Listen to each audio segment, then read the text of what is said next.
नमस्कार, मेरा नाम अनिल है और मैं आप सबके सामने एक कंपनी के बारे में बताना चाहता हूँ जिसके प्रोडक्ट हम डेली लाइफ में इस्तेमाल करते हैं और उम्मीद करता हूँ उस कंपनी के बारे में आपको ये जानकारी बहुत ही अच्छी लगेगी। तो आज मैं आप सभी के सामने डाबर कंपनी के बारे में कुछ बताना चाहता हूँ। जो डाबर कंपनी की कहानी है वो उसकी जो नींव है 1884 में पड़ी। Doctor S.K. वर्मन डॉक्टर ने कोलकाता पश्चिमी बंगाल से शुरू किया। डॉक्टर वर्मन एक आयुर्वेदिक डॉक्टर थे और आम लोगों तक सस्ती और असरदार दवाई पहुंचाना चाहते थे। तो ये जो डाबर नाम है ये आया कहाँ से? जो डा है डा डॉक्टर, बैरबर बर्मन और यानी डाबर।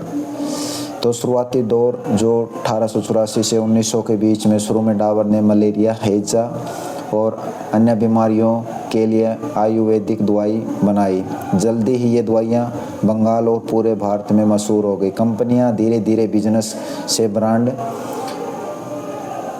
बनने लगी थी। विकास का जो दौर था 1900 से 1970 के बीच, डाबर ने अपने आयुर्वेदिक फार्मूले को आधुनिक पैकिंग और साइंस से जोड़कर पेश किया। इस दौरान डॉक्टर ने कई मशहूर प्रोडक्ट लॉन्च किए।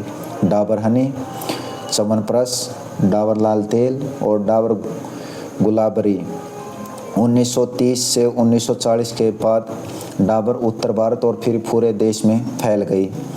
कॉरपोरेट सफ़र 1972 से 1990। 1972 में डाबर इंडिया प्राइवेट लिमिटेड बनी और 1979 डाबर इंडिया लिमिटेड में बदल गई। इस दौरान में डाबर FMCG जो फास्ट मूविंग कंज्यूमर गुड्स है सेक्टर में बहुत बड़ी मजबूत खिलाड़ी बन गई। प्रोफेशनल मैनेजमेंट जो 1990 के बाद 1990 में डाबर ने पहली बार परिवार से बाहर प्रोफेशनल मैनेजर नियुक्त किए। यह सिर्फ आयुर्वेदिक कंपनी नहीं रही बल्कि हेल्थ, पर्सनल केयर और फूड सेगमेंट में भी उतर गई। डाबर ने रियल फ्रूट जूस, वाटिका हेयर ऑयल और ओडोमॉस जैसे प्रोडक्ट लॉन्च किए। आज की जो डाबर है 2000 से 2025 तक दुनिया की सबसे बड़ी आयुर्वेदिक और नेचुरल प्रोडक्ट कंपनी बन गई। 120 प्लस देशों में इसका प्रोडक्ट बिकते हैं। मुख्य प्रोडक्ट है इसका health care, chyawanprash, honey, immunity products, personal care, Vatika, Gulabari, Odomos, red paste. Food व बेवरेज में है रियल जूस और होममेड। मालिक कौन है इसका? बर्मन फैमिली। अब भी इसकी प्रमोटर फैमिली है, लेकिन कंपनी का संचालन अब प्रोफेशनल मैनेजमेंट करती है।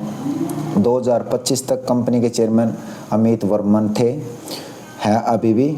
मुनाफा और जो घाटा है, शुरुआत में कंपनी छोटे स्तर पर थी पर यह लगातार बढ़ती रही। सन 2000 के बाद इसका मुनाफा तेज़ी से बढ़ा और खासकर जूस और पर्सनल केयर प्रोडक्ट्स की वजह से। कोविड जो 2020 के समय डाबर ने बहुत ज़्यादा फायदा कमाया। लोग होम्योपैथी बूस्टर, च्यवनप्राश, हनी, आयुर्वेदिक दवाइयाँ ज़्यादा खरीदने लगे। 2023 से 2024 में डाबर इंडिया का नेट प्रॉफिट लगभग 1500 करोड़ रुपए के प्लस रहा। कभी कभी नए प्रोडक्ट्स में घाटा होता, जैसे फूड सेगमेंट में प्रतिस्पर्धा बहुत कम, लेकिन कुल मिलाकर कंपनी प्रॉफिट में थी। डाबर की खास बातें हैं कि डाबर भारत की सबसे पुरानी और भरोसेमंद FMCG कंपनियों में से एक है। नेचुरल और आयुर्वेदिक की हमेशा अपनी पहचान बनाया है। बर्मन फैमिली ने हमेशा कंपनी में एथिक्स और ट्रस्ट बनाए रखा, यानी एक डॉक्टर की छोटी सी कोशिश आज दुनिया की सबसे बड़ी FMCG दिग्गज बन गई है। तो मैं ये बताता हूँ कि जो डाबर हनी का प्रोडक्ट्स है, जैसे डाबर हनी, इसका सीधा मतलब है शहद। डाबर से इसे हनी नाम इसलिए दिया क्योंकि अंग्रेजी में बोलने और याद रखने में आसान है। डाबर हनी यानी डाबर का शुद्ध शहद। यह डाबर का सबसे पुराना और सबसे मशहूर प्रोडक्ट है। उसके बाद है च्यवनप्राश। यह नाम संस्कृत ग्रंथों से लिया गया। च्यवन ऋषि का नाम था और प्रास का मतलब था खाने योग्य लेप या औषधीय पेस्ट। कथा के अनुसार जो ऋषि चवन ने इस आयुर्वेदिक योग यानी कि हर्बल फार्मूला जो है तो अपनी जवानी वापस पाई थी, इसलिए इसे च्यवनप्राश कहा गया, यानी च्यवन ऋषि की योद्धि औषधि।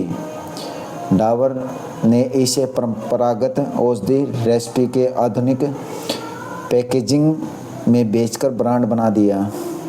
और जो डाबर लाल तेल है, लाल तेल नाम इसके रंग से आया है। इसमें आयुर्वेदिक जड़ी बूटियां जैसे तिल का तेल, कफर आदि मिलाए जाते हैं, जिससे तेल हल्का लाल रंग का दिखता है, इसलिए इसे लाल तेल कहा गया है। यह खासकर बच्चों की हड्डियों व मांसपेशियों की मालिश के लिए मशहूर हुआ है। और जो डाबर गुलाबगिरी है, इसका जो गुलाबबरी नाम गुलाब रोस से लिया गया है। इसमें गुलाब का अर्थ है रोस एक्सट्रैक्ट और गुलाब जल रोस वाटर होता है। गुलाबबरी शब्द का भाव है गुलाब जैसा निखार और खुशबू, इसलिए इसे स्किन केयर व ब्यूटी प्रोडक्ट्स के रूप में पेश किया गया है। हनी शहद से, च्यवनप्राश च्यवन ऋषि की परंपरा से और लाल तेल लाल रंग के तेल से, गुलाबगिरी गुलाब के अर्क से। उम्मीद है आप सभी को जो मैंने डाबर कंपनी के बारे में ये जानकारी साझा की है आपको पसंद आई होगी, और उम्मीद करता हूँ आगे भी आपके लिए ऐसे ही कुछ और नई कुछ कहानी कुछ नई वीडियो बनाता रहूँ।